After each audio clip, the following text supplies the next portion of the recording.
tal, amigos? ¿Cómo están? Muchas gracias por estar con nosotros. Hoy estamos con el diputado Sebastián Villarejo porque la idea es mostrar un poquito cómo va a venir el tema del impuestazo que pretende el gobierno en el Poder Legislativo, que es el que tiene que decidir.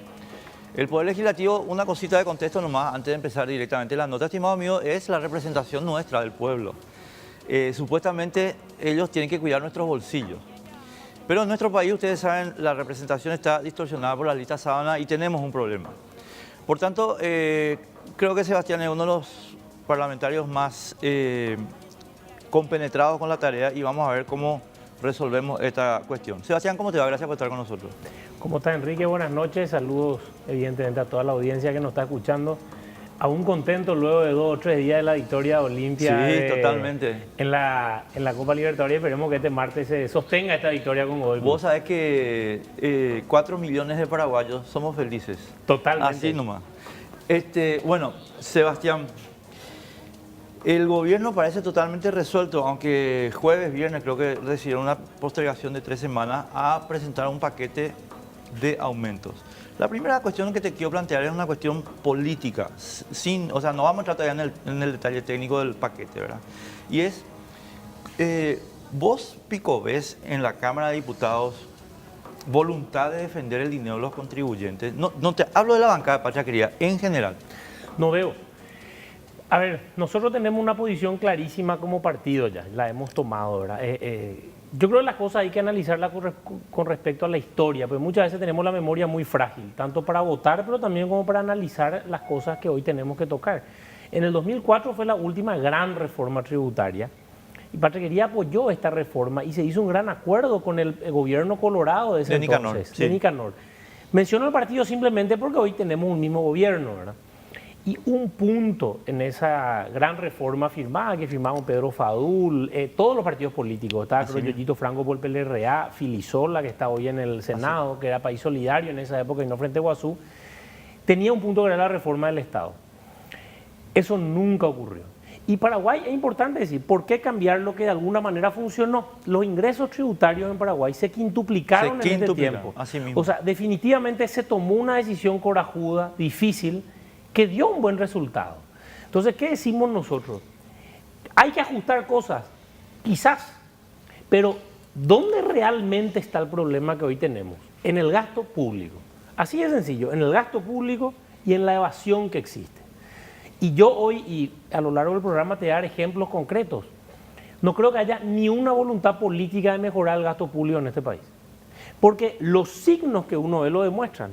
Desde el momento que la mesa para la reforma tributaria se reúne como 30 veces y la de gasto público solo 2 veces, nos damos cuenta que no existe.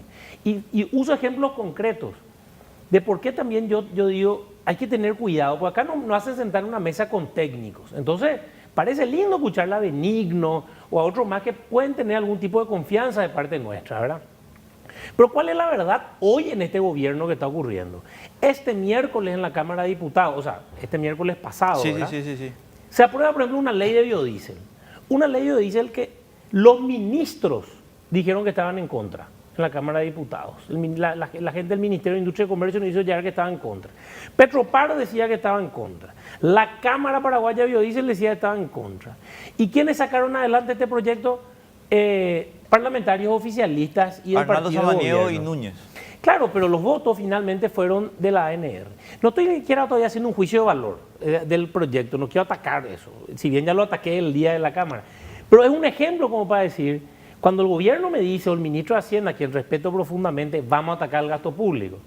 Pues yo digo, ¿con qué fuerza política, si las decisiones que ellos quieren tomar, las acciones que toman en distintos ministerios, no son llevadas a cabo en el Congreso? Entonces, finalmente, el presupuesto pasa cualquier cosa. Y te doy un ejemplo más para dar ejemplos concretos. Recién asumidos, se pidió una ampliación para la merienda escolar del departamento de San Pedro. Digo exacto, eran, no me acuerdo, 20.000, 30.000 millones. Nosotros argumentamos en contra, con una amplitud de discurso populista de que no hay comida para los niños. Y nosotros decíamos, pero tiene 40% de ejecución, que ejecute. Entonces, evidentemente, algo pasó en época de elecciones, ¿verdad? Pero que ejecute es lo que no tiene, porque le damos una ampliación. Hace 2 o 3 semanas, las mismas personas que votaron a favor de esta gran ampliación hacían grandes discursos ahora en contra del gobernador porque hay un gran enfrentamiento en el departamento. Entonces vos ves estas contradicciones y decís, perdón por el término, pues le estamos jodiendo a la gente. Le estamos jodiendo porque no hay una voluntad política. Y cierro con esto, Enrique. Queremos hacer una reforma tributaria, que el gobierno dé el ejemplo. El gobierno y nosotros, el Congreso. ¿Y qué son ejemplos concretos los cuales podemos desarrollar el que quiera? Y tenemos propuestas presentadas nosotros. Votemos, pero que se vote primero una reforma de la ley del funcionario público, que se voten algunos cambios en la ley de responsabilidad fiscal, te puedo dar ideas concretas. Votemos cuestiones acerca de la evaluación de desempeño de los profesores y maestros. Te cuento lo que pasó ayer, el jueves en el Senado. Claro, así mismo. Y la ley de contrataciones, hay que ampliar la ley de contrataciones. Claro, y dicen que lo van a hacer. Dicen que hay una propuesta porque el Banco Mundial habló que reformando nuestra ley de contrataciones, 400 millones de dólares se pueden ahorrar. Y claro que dicen tienen una propuesta. Pero demuestren primero que tienen los votos, la grande mayoría, y aprobemos primero esas cosas para que el ciudadano vea que el cinturón se apretó el gobierno, se apretaron los diputados y los senadores, y después podemos discutir quizá una reforma tributaria. Pero hoy nos están tomando el pelo. Totalmente de acuerdo. Solamente quiero agregar a lo que acabas de señalar en el tema de la quintuplicación de gastos. Cuando Nicanor y Borda hicieron la propuesta, estimados amigos, y Patria Quería y el PLRA y todos los partidos votaron la propuesta y se aprobó eso. Efectivamente, el presupuesto general de gasto de la Nación, estimado mío, pasó de 3.000 millones, 2.000 y algo millones, a 14.000 millones de dólares. Hoy tenemos un presupuesto de gasto de 14.000 millones, un presupuesto muy respetable a nivel continental. Ahora, fíjense ustedes lo que pasó, y esto es lo que está contando Sebastián. Yo le quiero agregar datos nomás, Sebastián. Adelante. El porcentaje de gasto corriente, es decir, salarios, papeles, máquinas, teléfonos, comunicaciones, etcétera, el porcentaje del gasto corriente del Estado también se quintuplicó. Es decir, lo que nos dijeron que íbamos a pagar más impuestos para tener más escuelas, más rutas, más hospitales, no pasó. Lo que tuvimos fue más funcionarios, 150.000 funcionarios más. Eso es lo que tuvimos. Y eso es lo que no tenemos que permitir más, Sebastián. Pero yo honestamente creo que... Ahora, vos mencionabas el caso del biodiesel. Para mí es sintomático del problema que vamos a tener, porque evidentemente el estímulo que hay en la Cámara, de diputados en particular, pero en el Congreso en general, no viene del bolsillo de los contribuyentes, como sería en una democracia donde los representantes están ligados al pueblo. Esa es la parte que a mí me asusta de la propuesta que no va a venir a decir, después van a haber 3, 4 órdenes, arregla con Blas Llano, con no sé quién más, y está liquidado el problema. ¿Y el pueblo que pague? Claro, porque finalmente, ¿qué es el dinero del contribuyente? Finalmente, y es lo que nosotros queremos instalar, o sea, y va a parecer desordenado porque quiero empezar de esto. Hoy el gobierno, sea municipal, departamental, nacional, y disculpen la grosería que voy a decir, pero está para joderle parece al ciudadano. Vos querés emprender, no, querés iniciar una por empresa, querés abrir una empresa. Yo vengo del sector privado hasta hace poco, o sea, yo era un profesional independiente que me iba a estar en el pasillo del tribunal. Fui concejal en el 2015. Todo es para trancarte. Y honestamente es como una vocación. O sea, hay excelentes funcionarios públicos a los cuales hay que dar la excepción, porque yo también busco que no se generalicen las cosas en la política, ¿verdad? Y en el Congreso. Pero es como que el sistema está hecho como para trancar. Y eso también, ¿por qué ocurre? Porque se genera que el Estado es el gran empleador, con los cientos de miles de funcionarios públicos y también con todo lo que tiene que ver las proveedurías del Estado. Entonces, coincido contigo, porque muchas veces esa ciudadanía, hasta te diría, esa clase media trabajadora que día a día se esfuerza, media baja, media, que se esfuerza, no está en la agenda política. Porque en la agenda política finalmente su estructura electoral está dependiendo de los cientos de miles de funcionarios públicos y su alrededor. Por eso digo que demostrar hacer una reforma tributaria, si le vamos a atacar a la misma persona, necesita gestos políticos. ¿Qué es un gesto político? Reformar la ley de la función pública, que no haya, así como dicen, que no haya ciudadanos de primera y segunda cuando critican a la clase política y nosotros nos tomamos el salto y hemos renunciado a privilegios. Pero también en el caso de la función pública, ¿por qué la estabilidad laboral es diferente? Porque uno no puede tomar decisiones cuando no hay concurso, ¿por qué no le podemos sancionar al administrador que no quede en el OPAREI que no haya un concurso? Y esas propuestas están presentadas. Si tomamos decisiones como esa, o con la ley de responsabilidad fiscal, una idea que estamos trabajando, es que acá pues estamos acostumbrados que entra el presupuesto, todo bien, aplaudimos, se aceptó la ley la ley de responsabilidad fiscal, se respetó. Pero las ampliaciones ya empezaron a llegar. Y todo el año hay ampliaciones presupuestarias o reprogramaciones. Que no se puede ampliar si uno tiene un porcentaje mínimo de ejecución. Que no se puede ampliar si primero no reprogramás y en otras cosas tenés un porcentaje bajo de ejecución.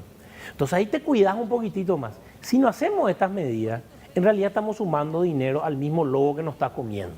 Y yo creo que eso es clarísimo. Y se usan discursos populistas, a mi criterio, y lo digo con mucho respeto también a otros actores que considero honestos y considero serios, pero de todas maneras creo que caen en un discurso populista cuando dicen, no, pues necesitamos más para salud, educación y tal. El problema del Paraguay es la corrupción. Si no atacamos decididamente la corrupción, en realidad lo que estamos haciendo es engordar los bolsillos de quienes están ahí. Claro, y vos ahora entraste en el tema. El viernes nosotros hablamos con Manuel Ferreira, es ministro de Hacienda y miembro de las dos comisiones, la comisión impuestazo y la comisión gastos. Y él coincidía con el planteo que le hicimos en la 7:30, que es el siguiente, Sebastián. Vos tenés, voy a repetirte un poquito el mismo discursito, porque quiero, o sea, lo que quiero saber es si lo que yo digo está certificable. Y es lo siguiente. Tenemos un número de funcionarios públicos que entró antes de la 1626 que no hay nada que objetar porque el procedimiento era otro. Eso creo que son 70, 80 mil, ¿verdad? Ahora, desde el año 2000, nosotros tenemos en vigencia una ley que exige concursos. Sin embargo, nosotros tenemos desde el año 2000 el ingreso de aproximadamente 200.000 funcionarios, de los cuales solamente el 20%, 19% para ser exacto, entró por concurso. ¿Qué quiere decir? Que tenemos mínimamente 150.000 funcionarios que entraron recomendados. O sea, papá, ¿me puedes dar un trabajito? 150.000 por lo menos. Pero estos son datos, señor, datos. Esto está en los números. Entonces, ahí es donde yo entro a lo que vos estabas señalando. ¿Cómo vos le vas a pedir, y voy a usar nombres también yo, cómo vos le vas a pedir a Hugo Ramírez que el tipo vote por la reforma del gasto, si la reforma del gasto implica renunciar a su base de sustentación política, que es el empleo público? O sea, no... el razonamiento que hace Hugo Ramírez o todos los otros que están en la misma es: me voy a suicidar, porque si no puedo regalar cargos públicos, ¿quién va a votar por mí? Yo el razonamiento que intento construir y transmitirle a mi colega es que este modelo ya es inviable y que es insostenible. Entonces, sacando incluso la parte moral de la mesa, o sea, sacando la parte que yo creo que es incorrecto, creo que, no, que está mal, este es un modelo ya inviable e insostenible. O sea, en la Cámara de Diputados ya hay 2.000 funcionarios y no sé dónde vamos a meter más. O lo que pasó en la Junta Municipal, que habían 1.300 funcionarios para 24 concejales. De esto llegamos a hablar también. Entonces, como decir, ya no entran más. Entonces, el sistema tiene que parar, porque el sistema mismo también le está comiendo a muchos de mis colegas. No es que todos están de acuerdo. Es como que te envuelve este sistema y por sobre todo, honestamente, en los partidos tradicionales, de repente es una lógica que hasta les obliga, quiero decir de alguna forma. Entonces yo digo y le digo a ellos, cambiemos la ley por lo menos para futuro. Los 200.000 que entraron, bueno, hagamos labores serias de plan de carrera, de control para saber los planilleros, de darle tarea al pasillero, porque hay muchos pasilleros, por decir así. Pero por lo menos, señores, cambiemos la ley ahora y digamos, ¿qué ocurre hoy? Para explicarlo un poco a la audiencia. La ley dice que son nulos las personas que entran sin concurso, ¿verdad? Pero hay jurisprudencia y que tiene lógica dentro del derecho laboral de que no se le puede endilgar al empleado la culpa del empleador de no haber hecho un concurso. Se prioriza el derecho al trabajo. Estoy hablando de lo que ocurre con la sentencia, no estoy hablando de mi opinión personal. Entonces, ¿qué nosotros proponemos en este cambio de la ley que está en el Senado?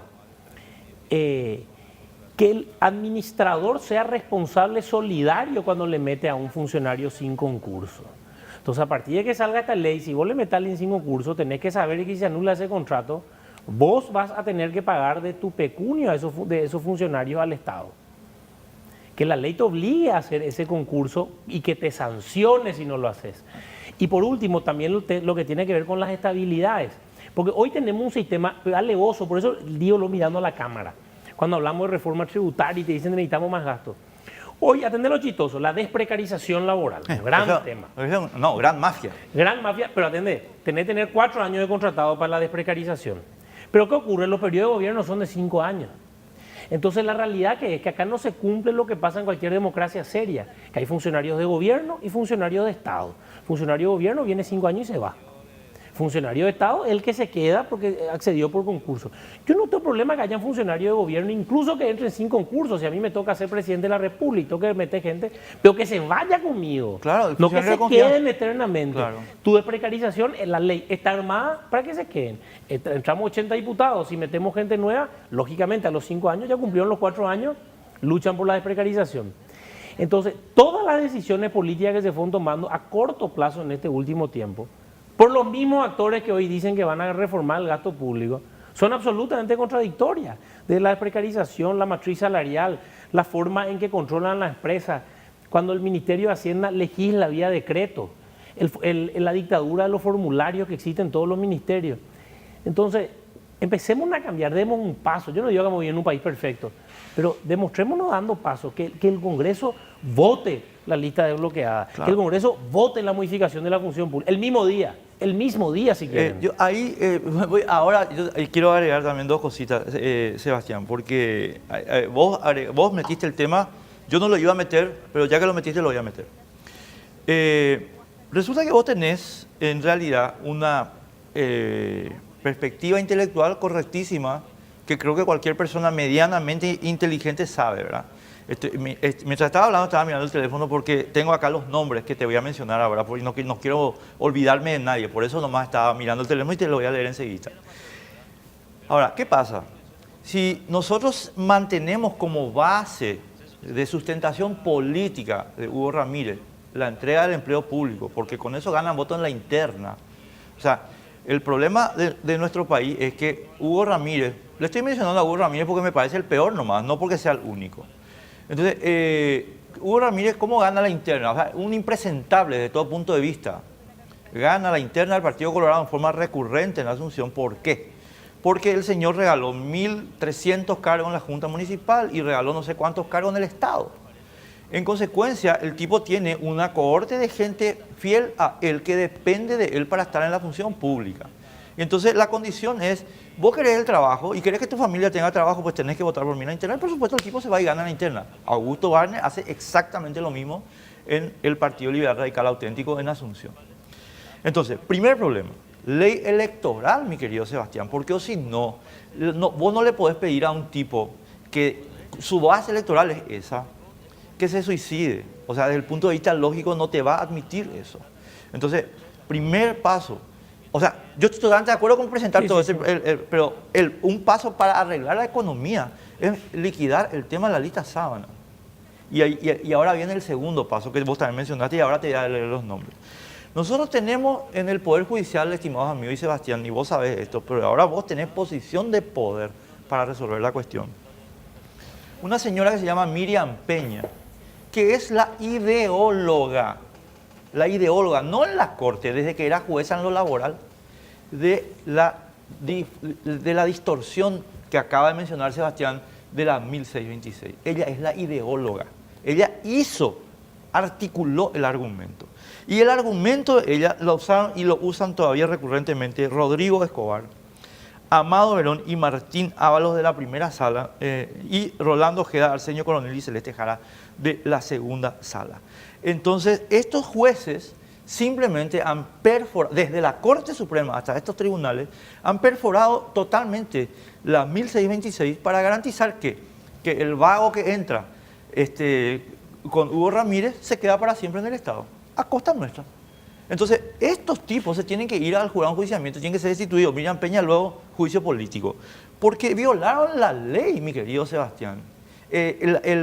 La construcción que hicieron es contraria a la lógica de la ley y sin embargo son los tribunales del Paraguay. Entonces, 2 cositas que todo lo que vos dijiste sobre la presentación de esa idea suscribo, pero si no hacemos esto se va a quedar en el aire.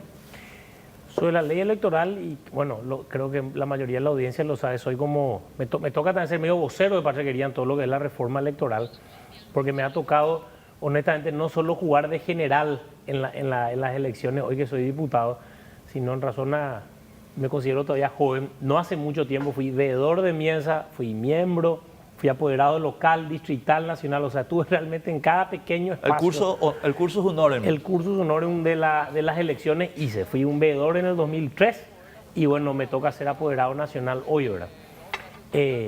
La reforma electoral es clave y muchos puntos. El principal, indudable, hay que eliminar la lista sábana. Estamos todos de acuerdo. Pero yo siempre quiero señalar, sin menospreciar, dejando en claro que es el más importante, que hay también otros puntitos claves que nos pueden ayudar a que si perdemos esta votación de las listas desbloqueadas, de eliminar la lista sábana, quizá en un siguiente periodo ya ganemos cuando ya empezamos por lo menos un círculo virtuoso. Totalmente de acuerdo. Solamente que a donde yo quiero llegar es que nosotros, si no hacemos este cambio radical de la vinculación del representante con el que paga los impuestos, no vamos a tener motivación política para desarrollar eso que vos señalás, que es, señores, primero presenten el recorte del gasto. Primero ajustense ustedes el cinturón, después pídanle a la gente que se ajuste el cinturón. Mira, algo que agrego, Enrique, quizá puede ser medio ingenuo, porque es el clásico discurso de época electoral, pero no estamos en época electoral. Yo creo que un gran desafío, mira que yo estoy haciendo en mi pequeño espacio el esfuerzo para eso. Yo hice como 5.000 kilómetros por Paraguay en estos 3 meses de receso. En reuniones en universidades, grupos de jóvenes y cosas así. En realidad hablando de la importancia del compromiso ciudadano por el sentido de romper la indiferencia. Hay 1 millón de paraguayos que no votan. Y votan usando el caso de Asunción. Y el caso de Asunción, en una lógica del aporte en el impuesto y del voto, es muy dura. Recuerdo una vez, creo que fue José Antonio Galeano el que una vez hizo un cálculo, analizando el porcentaje de participación y el porcentaje de ausentismo, conforme la zona geográfica, porque respetando profundamente otra vez, pero como sabemos, en la zona de los bañados no se pagan impuestos inmobiliarios, generalmente también la conexión a servicios públicos suele ser, como decimos, puente A, algunos nomás tienen tarifa social, y el porcentaje de participación ahí y el porcentaje de ausentismo, sumado otra vez la evasión que existe, es como que en realidad en Asunción, por ejemplo, terminan definiendo quién es el intendente, no quienes aportan. Los que no aportan. Los que no aportan. Y eso tiene mucho que ver también por la indiferencia del no darnos cuenta de la importancia de la política. Yo estoy convencido, y quiero darle un toque positivo, porque de repente hablamos mucho de cosas negativas. Yo estoy convencido que en el 2023 se vienen cosas grandes. Yo creo mucho en la generación que me toca y para abajo, y creo que vamos a poder darle con la tecla que la gente quiera ir a votar, porque el que no se está yendo a votar son 1 millón de paraguayos que ganan una elección solitos y que no se van, no porque están enojados con la clase política. Esa es mi teoría. Mi teoría es que no están enojados, porque el que está enojado por lo menos está enojado y se va y le vota a Payo, le vota a Katia o nos vota a nosotros. El que está enojado ya se dio cuenta que algo pasa. Yo creo que nuestro desafío es romper de la indiferencia, que la gente deje la indiferencia y se va a indignar y se va a emocionar y va a decir, algo tengo que hacer. Eso tenemos que lograr. Enseguida volvemos con ese tema. Vamos a dar la primera pausa.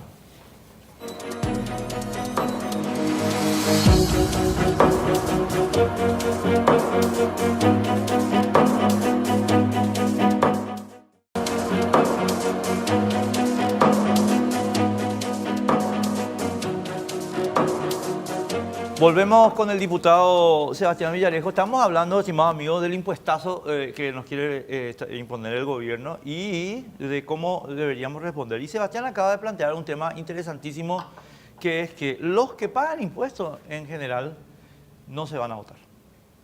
1 millón de personas, decís vos, ¿verdad? 1 millón, el ausentismo por lo mínimo está en 1 millón. En las últimas elecciones municipales del 2015 fue 1 millón. Claro, pero ahí, Sebastián, y mira, voy a usar unas palabras con mucho... Voy a tratar de tener mucho cuidado en usar las palabras, porque son palabras muy pesadas en términos políticos, ¿verdad? Es que si vos no le motivás al ciudadano con una revolución, no hay razón por la cual un tipo que sabe que su voto llevado al Congreso no sirve, vaya a votar. El prebendario, y yo no tengo miedo de decir, el prebendario que recibió el terreno de Augusto Wagner en Los Bañados, tiene una motivación para ir a votar, porque él vive de ese voto. Ahora, el que paga los impuestos, en términos generales, ese 1 millón de personas que pagan impuestos y no se va a votar, está diciendo, che, pero vamos, o sea, a mí lo mismo me cobran impuestos, diga lo que yo diga, lo mismo me hacen pelota, ¿para qué me voy a ir? Yo estoy de acuerdo contigo. Me estoy poniendo en la piel de esas un Sí, millón. a ver, en todas las elecciones todos los políticos hablamos de que queremos despertar a esa masa que no vota, ¿verdad?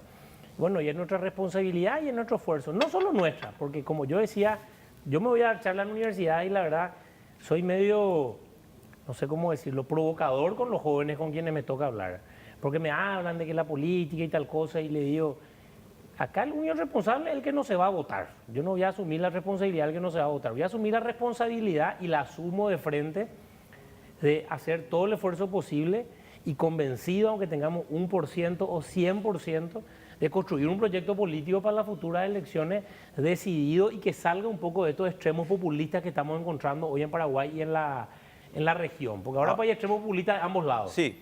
Vamos a generar algo, pero no podemos sacar esa responsabilidad de... Porque la indiferencia no se trata solamente del enojo. ¿Sabe qué se trata la indiferencia? Es cuando la sociedad se vuelve... a ver, si abrís el ojo en el semáforo, si sos una persona que tenés un auto y no estás con el vidrio cerrado y aprovechando para mandar un mensaje y ves ese niño de la calle sufriendo hoy ayer que estuvo lloviendo, algo te tiene que doler si sos un ser humano. Y si te duele, ahí ya va a empezar un círculo por lo menos de indignación que te lleva a protestar y que después te lleve eventualmente a comprometerte con algo. Nuestro problema es que nos estamos encerrando en nosotros mismos. Es que nos Yo estamos confío en el encerrando. pueblo paraguayo que va a salir de ahí. Yo creo en el Paraguay y confío en el pueblo siempre, porque por eso soy demócrata, porque creo en la voluntad popular. Pero creo que la voluntad popular se manifiesta en determinadas circunstancias de determinadas maneras. El no votar es un voto también. Y es decir, yo Sí. no creo en este sistema. Y no estoy hablando de la democracia, no creo en este sistema, de cómo está operando. Te voy a poner un ejemplo histórico, se va para entender un poquito a dónde yo quiero llegar cuando te digo hacer la movilización revolucionaria. La reforma electoral inglesa de 1832. Los ingleses tenían lo que se llamaban los burgos podridos, que eran las circunscripciones electorales hechas a medida de políticos como Augusto Banner y Hugo Ramírez. Se hacían los distritos a la medida de ellos. Entonces ellos eran los dominantes en el Parlamento.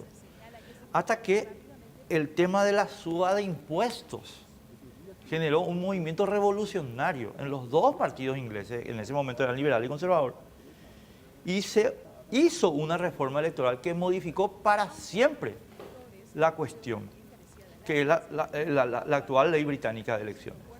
Entonces, ¿por qué? Porque ese tipo que era indiferente, ese tipo que decía, ¿para qué voy a votar si esto está arreglado? O sea, si yo vote A, B o C, los tipos lo mismo meten gente al Estado. A ese le tenemos que dar la motivación moral de decir, papá, si venís con nosotros le vamos a obligar al gobierno a presentar primero los recortes y después vamos a ver si vamos a hacer más impuestos. Pero hablando, le estamos hablando a la gente en términos de qué problema moral está planteado. Yo estoy hace 2 semanas cuando leí el material de la reforma, indignado estoy, Sebastián. El IRP es brutal. ¿Entendés?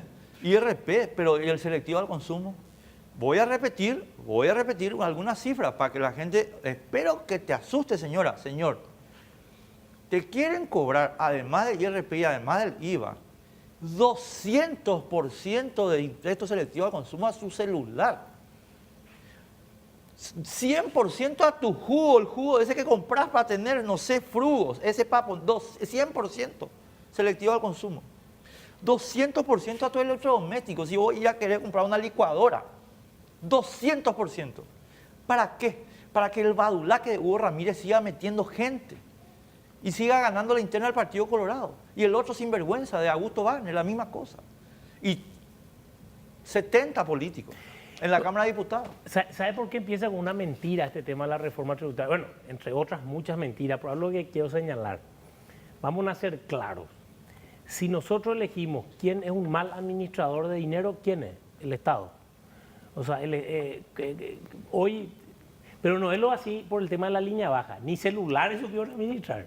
Y Vox existe hace no sé cuántos años, ni siquiera en la parte de celular pudieron generar una forma de irse de la mano.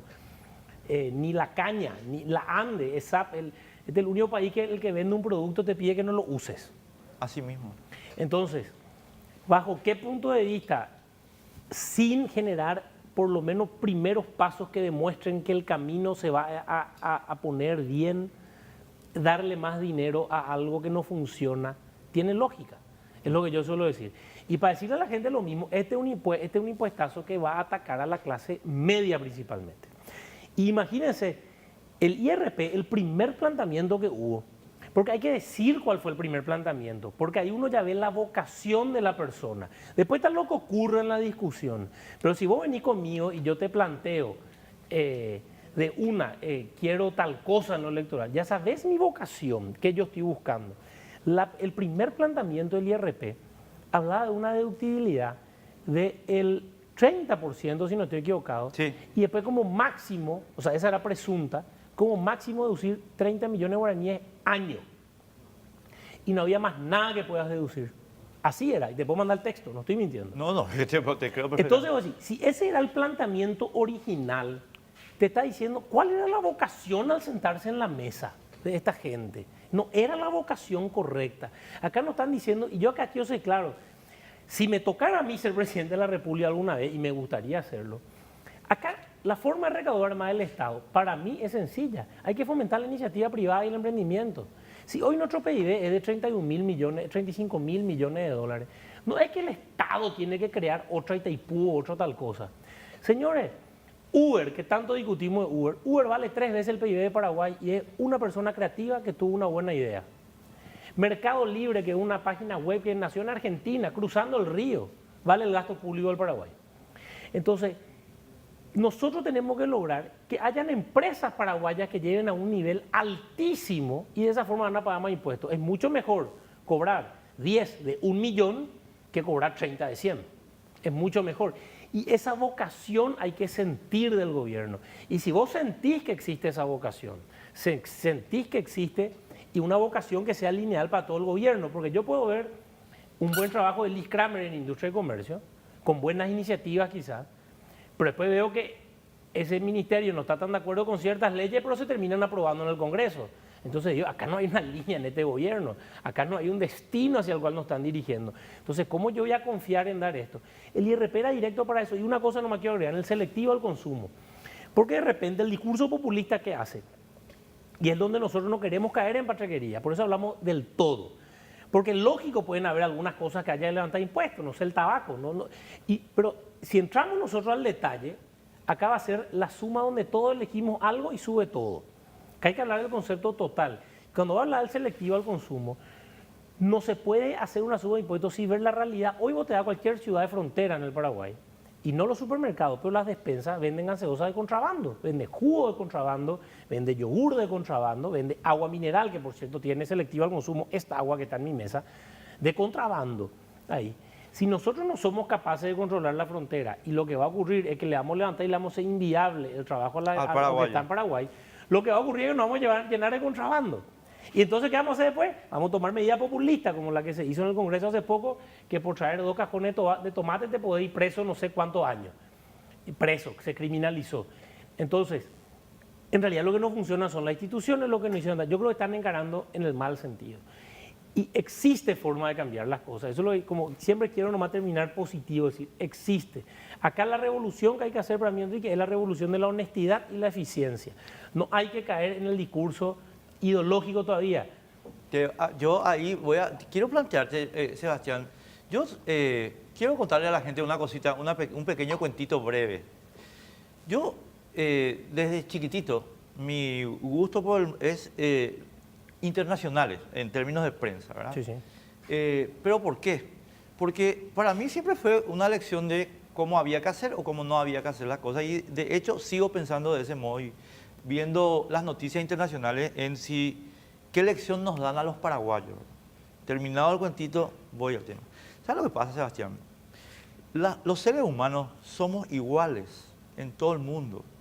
Los ingleses están demostrando ahora, con el tema Brexit, que su clase política es igual o peor que la paraguaya. Peor.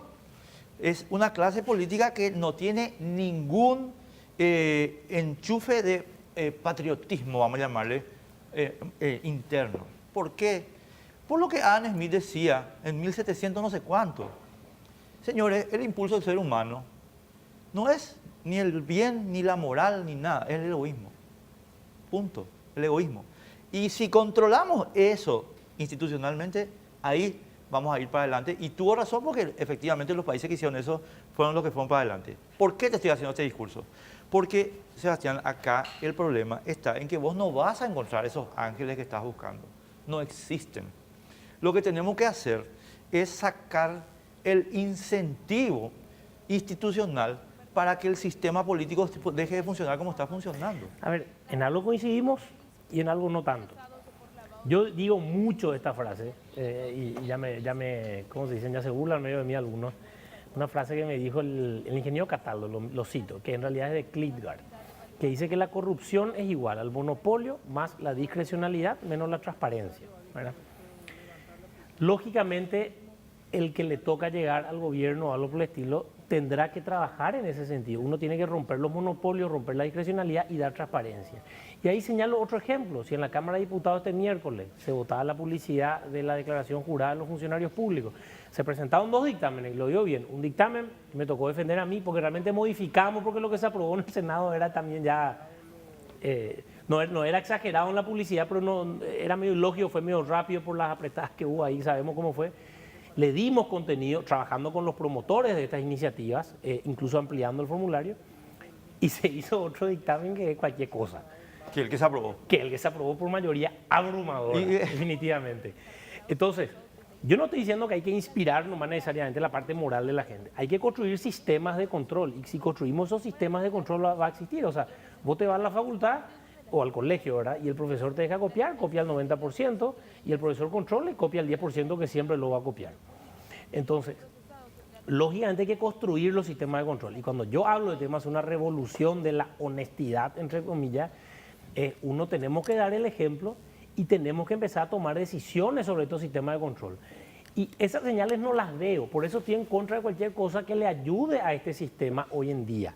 Si hoy vemos que se está por salvar el Contralor General de la República, por mayoría absoluta, ojalá, vamos a ver qué pasa acá unas semanas, pero por lo menos lo que se lee en medios, por lo menos de los acuerdos de las grandes mayorías, es que todo va a seguir igual. Si vemos cosas que pasan en las distintas municipalidades, tenemos otra vez 12 pedidos de intervención, yo creo que acá hay que animarse a trabajar en eso. ¿Y por qué hablar del tema de la ideología? Y soy directo en esto porque yo creo que nos están metiendo en Paraguay en una discusión ideológica innecesaria. Y esto yo lo hablé con un amigo mío de izquierda, yo me considero de centro, quizás en algunas cosas donde sí nosotros tenemos alguna diferencia, muy un poco hacia la derecha en cuestiones de valores de familia y cosas así. Pero hoy el que es presidente de la República del Paraguay tiene un presupuesto de 14.000 millones de dólares. No puede cambiar casi el presupuesto. O sea, por eso se aprovecha de los gastos sociales o cosas así. En realidad, la línea programática de un gobierno en el Paraguay está prácticamente armada. Uno puede tener una incidencia pequeña. La única forma de tener una incidencia grande y demostrar que querés cambiar las cosas es siendo honesto y siendo eficiente. Porque ahí vas a tener dinero a través del gasto público y vas a poder hacer que funcione lo que existe. Y yo creo Vos no vas a ser presidente y tenés 5.000 millones de dólares para darle subsidio a todo el mundo. Si sos, no sé, un tipo exageradamente... O si sos derecha, vas a decir, yo le echo a 100.000 funcionarios públicos. No podés echarle. Entonces, hoy lo que tenemos que ver es no caer en esos discursos de los que... no. ¿Quién puede ser honesto y quién puede ser eficiente? Y con mucha motivación y coraje. Yo quiero advertirle a mi amigo que nosotros no estamos hablando de esto porque estamos en el aire.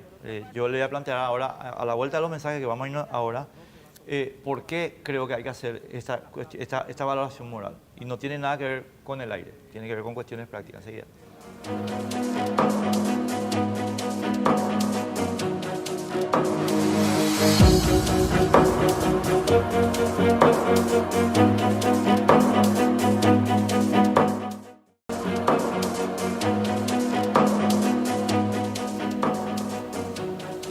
Le decía al diputado Sebastián Villarejo que yo no estoy planteándole el tema de bajar el discurso moral, de que primero tienen que recortar el gasto y después recién vamos a ver si hay lugar para impuestos. No por una cuestión de la Biblia, no. Sebastián, yo lo que creo es que con esto, con radicalizar el discurso en esos términos, nosotros vamos a generar costo político para los amigos de este sistema. Entonces, decirle a la señora que nos está viendo al señor, vos querés pagar 200% más de selectivo al consumo en tu celular, Hugo Ramírez tiene la culpa. Si vos no querés pagar eso, castigale, mamita de mi corazón, que no gane más la elección, pero ni de su casa. Pero si nosotros no le ponemos el discurso a la gente, Sebastián, estamos fritos, porque ellos sí están poniendo. Hugo Ramírez todo el día está tuiteando disparates, que en la Costanera vamos a poner 3 flores y no sé qué historia, para joder a la gente, y perdón por la grosería. En cambio, vamos a decirle, che, Hugo, a ver, vamos a ver tu voto con el 200% del celular, a ver si estás con la gente o qué cosa. O vamos a seguir con las florecitas en la Costanera. Pues Enrique, coincido, claro, yo creo que en todo este programa fui clarísimo también en lo que estoy viendo del gobierno. Acá hay que ser radicales en nuestras posiciones y hoy hasta tenemos algo positivo, que realmente siendo radicales estamos haciendo lo correcto.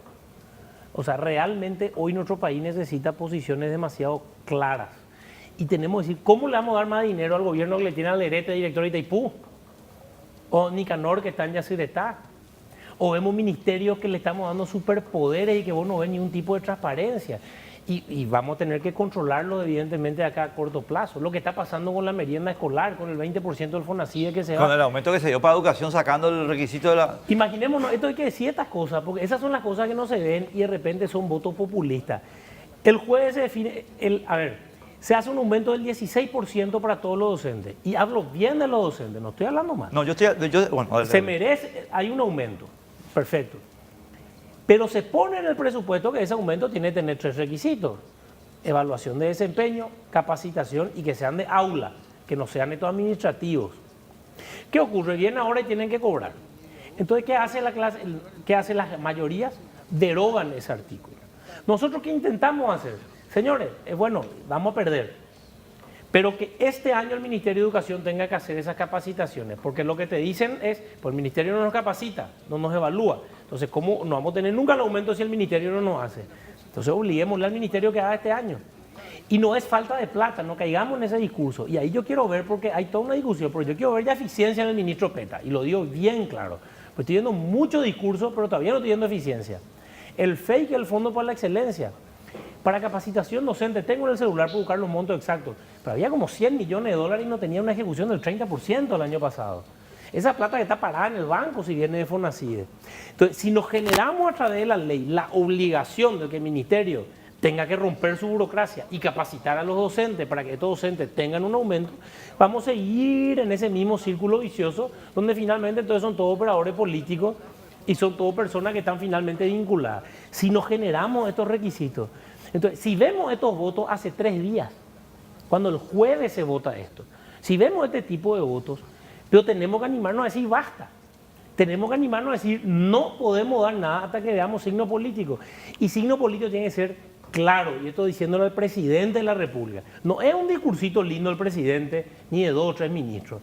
Eso tiene que ser lineal, se tiene que ver un coraje de bajar línea y decir nosotros nos jugamos a esto y ver realmente que hay una movilización en los que hoy detentan el poder. Y vos sabés que ahí quiero señalar nomás pues nosotros hablamos con Peta de ese tema el martes o miércoles, en las 7:30. Y yo le decía a Eduardo, yo creo que hay una contradicción insalvable. Por un lado, vos le estás cuestionando a los que hablan de que las renuncias no estaban previstas y compañía, por el tema de que no se pueden reemplazar los renunciantes con gente sin concurso, por eso estás dejando sin profesores en las aulas por 1 o 2 semanas, con la excusa de que tiene que haber concurso, que es correcta, pero al mismo tiempo te fuiste al Senado el mismo día y dijiste deróguenme el artículo que impide dar el aumento sin capacitación. Estamos todos locos. Entonces, por eso es que yo te digo que, Sebastián,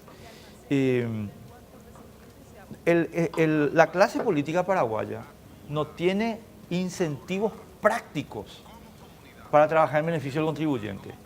No los tiene y por tanto no los necesita.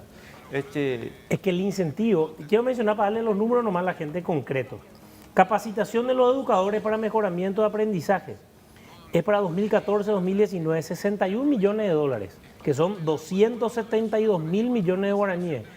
Esta reunión tuve en agosto-septiembre, habrá subido un poco. 33% de ejecución, y ya era hasta este año, 33%. Y te digo algo más grave, expansión de la educación educativa para los niños de 5 años, 75 millones de dólares. 7,8% de ejecución. Y un último ejemplo, el tema de las TICs, que tanto hablamos que tenemos que meter TICs, 125 millones de dólares. La ejecución está en el 9,8%.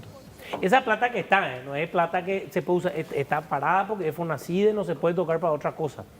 Y siempre me pasé preguntando qué vamos a hacer para mejorar esa ejecución, ¿verdad? Entonces, yo creo que la clave es la ciudadanía que está escuchando.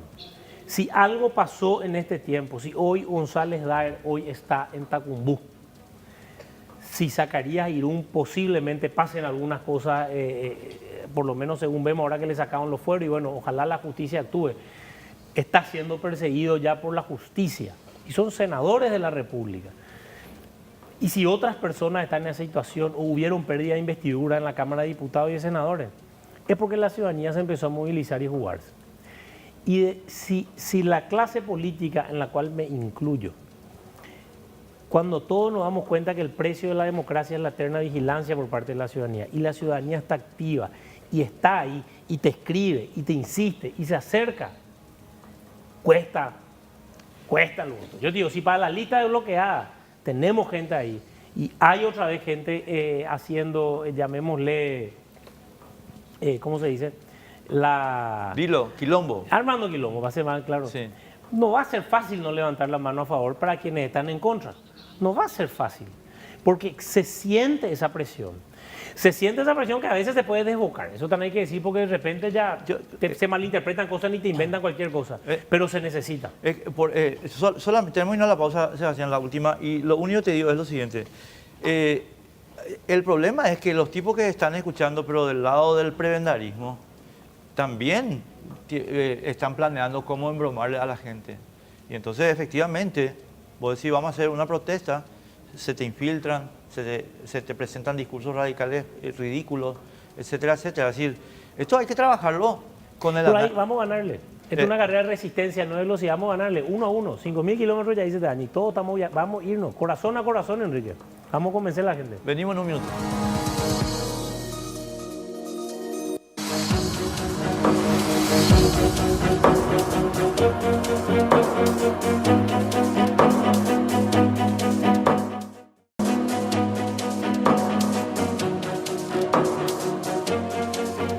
Bueno, nos quedan seis minutos de programa, estimados amigos, con el diputado Sebastián Villarejo. Mira, o sea, yo le canso a la gente contando siempre que hay momentos en la historia que pueden servirnos de ejemplo, y es para mí uno de los momentos así clave, así como este, que estamos viviendo ahora, es el 15 de junio de 1215. Porque ese día los contribuyentes de Inglaterra le dijeron al Poder Ejecutivo de Inglaterra, no pagamos más. No, pero no pagamos más. No pagamos más. Chau, no pagamos más. Y le obligaron a firmar la Carta Magna a Juan Sin Tierra. Y no pagaron más. Pero es que hicieron un movimiento revolucionario, mi querido. Entonces, si nosotros permitimos que el gobierno presente un impuestazo antes que un cortazo, estamos fritos. No vamos a tener nunca nuestro 1215. ¿Entendés? Perdóname, pero yo tengo que hacerte esta valoración porque no tenemos ni que permitirle, el gobierno no tiene derecho a presentar un impuestazo antes del cortazo. Yo creo que por lo menos gracias a pequeñas posturas radicales como algunos que la hemos tenido en este tiempo, de esa mesa inicial donde el IRP, que realmente le toca a cada uno, porque hoy ya bajó también a más salarios, ya no estamos hablando solamente de los grandes salarios, por lo menos ya fueron reculando. Pues yo creo que tenemos que seguir con esto, y yo creo que la ciudadanía es clave acá, porque lastimosamente acá se está jugando al populismo y a las mayorías por otras contraprestaciones. Espero y confío, y lo digo de frente, que al aprobar esta reforma tributaria el gobierno nos esté regalando algún cargo en algún lado. Es que están haciendo eso. Algún ministro. Y bueno, pero volvamos a cómo empezamos el programa. ¿Cómo es el mapa político en la Cámara de Diputados sobre el impuestazo? Entonces yo lo que te digo es, cobremos el costo político, y si hay los regalos, denunciemos los regalos, y decir, vos votaste esto, vas a votar esto porque te están regalando aquello. Porque o si no, estos tipos van a votar pero tranquilamente. A ver, la Cámara de Diputados, como pasó en el periodo anterior, es muy bipartidista, porque se da la representación departamental, ¿verdad? La Cámara de Diputados, si en este tema el coloradismo termina unido, porque puede ser, porque por lo menos no estoy sintiendo tanta desunidad para este tema. Están unidos en esto. Si están unidos en este tema, porque para más quienes administran el equipo económico actual son los mismos que administraban el equipo económico en el periodo anterior. Son los mismos, por eso yo le llegué a decir frente al ministro, este no es un presupuesto transformador del Paraguay. Y no me pueden decir, asumimos hace 3 meses. Son los mismos que estaban armando el presupuesto antes. En la Cámara de Diputados tienen 42 votos los colorados solos, ¿verdad? Y hay sectores liberales que están con eso. Y que tienen una remera medio no, el lianismo, vamos a decirlo, el lianismo. Entonces, yo creo que el gran tema es instalar como lo estamos haciendo. Acá hay que tratar, y ese día, si algún día llega a la Cámara de Diputados, lo que nosotros nos comprometemos es, si está ahí para tratarse el tema del impuesto, que ese mismo día entre como moción de preferencia por lo menos alguna ley clave. Por lo menos alguna ley clave. No, yo creo que hay que ir con el paquetazo y decir esto primero. Y después vamos a ver lo de los impuestos. Nosotros tenemos propuestas concretas, como te digo, muy concretas. Yo soy consciente de que quizás algunas ya sean muy alocadas, ¿verdad? Que tenemos que tener mayoría más grande. Pero cuestiones como la ley de responsabilidad fiscal, la ley de la función pública, tenemos que cambiar. Porque si no, esto es un barril sin fondo. Si no, lo que va a pasar, se van a empezar a jubilar funcionarios, como dice Benigno, suele decir el ministro de Hacienda, que se van a jubilar 60.000, no sé cuánto en este tiempo, y vamos a terminar metiendo a alguien. Imagínate que en la Municipalidad de Asunción, según el contrato colectivo, se jubila alguien o sale alguien y estamos obligados a dejarle su rubro a su hijo. O sea, estamos en el feudalismo más pleno. Así, y se respeta, porque eso no tiene que ser nulo. Pero nuestro intendente no entró con los tapones de punta ahí, entró evidentemente más relajado. Claro, es que no entró relajado, entró preso de Augusto y de Hugo. Yo le dije, esta semana yo hablé con Mario y le dije, Mario, o sea, yo sé que tu aliado y Hugo Ramírez, o sea, lo siento mucho, pero papá, con el tipo no puede hacer ninguna transformación. Ni ahí. O sea, ¿entendés? Pero si nosotros no socializamos esto, se va. Estamos fritos. Mira, pasé claro, porque queda creo 1 o 2 minutos para la gente que está escuchando. Cuidado con esta reforma tributaria, porque con discursos populistas diciendo que subiendo 2 o 3 impuestos van a dar más dinero a salud y educación, en realidad si uno ve esos números concretos, no son nada comparado contra lo que se puede recaudar mejorando el gasto público y luchando contra la evasión. Nada no son. Entonces, que el gobierno dé el ejemplo, que primero mejoremos el gasto público, porque lo que está pasando hoy en el gobierno, lo que está pasando en el Congreso, lo que está pasando en todos lados, en las municipalidades, es una vergüenza. Entonces, si ustedes que están escuchando tuvieron contra su municipio de intervención, porque nos llegan, pero más del 20% de las municipalidades están con problemas pidiendo por lo menos intervención, y ya hemos tratado 18, que estamos cerca del 10% ya. Si ustedes sienten eso, es porque no funciona este sistema. Entonces no le demos más carne a los mismos lobos que van a comer. Así mismo. Frenemos y animémonos a construir. Y yo creo que de esa forma vamos a torcer el camino y vamos a lograr que este Estado sea un poco más eficiente. Marito querido, no presentes el impuestazo antes del cortazo. Negativo, papá. Nos vamos, Sebastián. Te agradezco mucho la venida y nada. Arriba limpia, querido. Chao. Hermano. Thank you.